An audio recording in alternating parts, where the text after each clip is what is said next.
রোজা রেখে কিভাবে অটোফেজি হচ্ছে না বা কাদের রোজা অটোফেজির প্রক্রিয়ায় যাচ্ছে না, অটোফেজির যে উপকারিতা সেটা পাচ্ছে না, এই বিষয়টা যদি আপনি একটু ব্যাখ্যা দিতেন। অটোফেজি পাচ্ছে না যে আপনি বললেন, তো অটোফেজি পাওয়ার কিছু শর্ত আছে। হ্যাঁ, ধরেন ইনসুলিন যদি বেশি থাকে আপনার অটোফেজি হতে পারে না। আচ্ছা, আপনার যদি সুগার বেশি থাকে অটোফেজি হতে পারে না। আপনার যদি কর্টিসল লেভেল বেশি থাকে, হ্যাঁ, বা আপনার যদি এই প্রোটিন জাতীয় খাবার একটু বেশি খান, তো এই প্রোটিন কিন্তু যখনই আপনার শরীরে ঢুকবে অটোফেজি শাটডাউন করে দেয়। তো সাধারণত রোজা রেখে আমরা কি করি, ধরেন আমরা সাহারিতে খাই এবং বেশ ভালোই খাই। হ্যাঁ, অনেকে আছে এমনভাবে সাহারি খায় মনে হয় যে হয়তো অনেক দিন খেতে পারবে না, বুঝতে পারছেন। তারপরে এই 12 ঘন্টা পরেই আবার হ্যাঁ আমরা কি করি, ইফতারে 3 গ্লাস শরবত খাই, তারপর পেঁয়াজু বেগুনি ভাজা পোড়া খাই, শাহি জিলাপি খাই, বুরিন্দা খাই, ছোলা বুট খাই, বড় বাপের পোলায় খাই। হ্যাঁ, এরকম এই যে এত খাইলাম, খেয়ে গেলাম হচ্ছে নামাজ পড়তে। মানে একটা খাবার উৎসব, একটা বিশাল উৎসব, 3 গুণ খরচ বেশি হয় রোজার মাসে খাবার খরচ, বুঝতে পারছেন। তেল যদি আগের মাসে 5 লিটার লাগে, এবার 10 থেকে 15 লিটার লাগবে এরকম। চিনি যদি আগের মাসে যা লাগে তার চেয়ে 2-3 গুণ বেশি লাগে। তো এটা মনে করেন একটা খাওয়ার মাস আর কি। তো যাই হোক, তারপরে তারাবি পড়ার আগে এসে সে আবার খেয়ে তারাবি পড়তে যায়, সেখানেও কিন্তু একেবারে ভুরি ভোজ।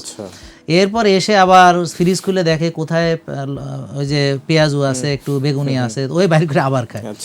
তারপর তো সেহরি তো বললাম। এখন এইভাবে যদি আমি খাই তাহলে আমার যে সুগার লেভেলটা এটা তো বেশিই থাকে, ইনসুলিন লেভেলটা তো বেশিই থাকে, বডি অটোফেজি পর্যন্ত যাইতে পারে না। আর তাছাড়া ইনফ্লামেশনও অটোফেজিটাকে হইতে বাধা দেয়, বাধাগ্রস্ত করে, বলবো না সরাসরি স্টপ করে, বাট বাধাগ্রস্ত করে ইনফ্লামেশন।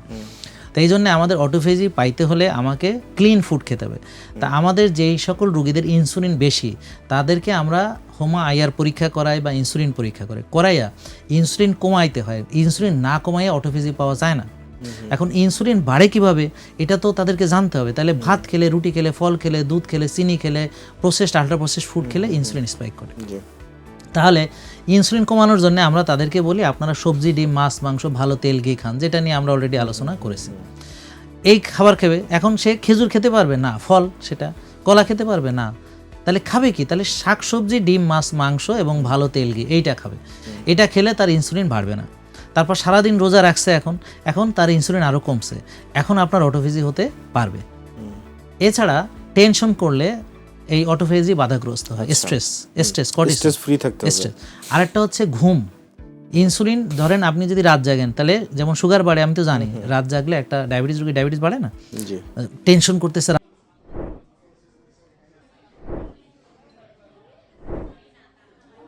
রাত জাগতেছে, প্রেশার বেড়ে গেছে, প্রেশার বাড়ে, এরকম ইনসুলিনও বাড়ে। এখন ইনসুলিন বেড়ে গেলে বা সুগারও যদি বাড়ে তাহলে কি হলো, ওর অটোফেজিটা হলো না।